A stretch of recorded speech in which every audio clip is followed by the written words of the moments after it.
Brace allot. இன்னைக்கு கர்த்தர் உங்களுக்கு கொடுத்த வார்த்தை என்னன்னா, ரொம்பவே அழகான வார்த்தை இன்னைக்கு கொடுத்துருக்காரு. என் கண்களில் உனக்கு கிருபை கிடைத்தது. அப்பா, என்னமா அழகான வசனம். யாத்திராகம் 33வது அதிகாரம் 17வது வசனம்.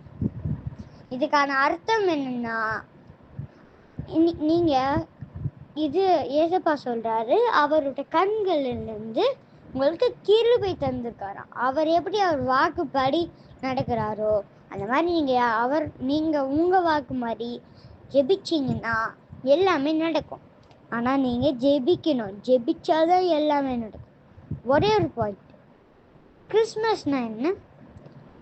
அன்பை பகிர்ந்துக்கணும், ஒருத்தருக்கு ஒருத்தர் இல்லாதவங்களுக்கு கொடுக்கணும். இப்போ நீங்கள் ரோட்டில் தான் பார்த்துருப்பீங்க, நிறையா பேர் கஷ்டப்பட்டுட்டு இருப்பாங்க. அவங்களுக்கு தான் நீங்கள் சாப்பாடு இல்லைன்னா அவங்களுக்கு எல்லாமே வாங்கி தரணும். அதுதான் Christmas. Merry Christmas. Merry Christmas வாழ்த்துக்கள். ஆமேன்.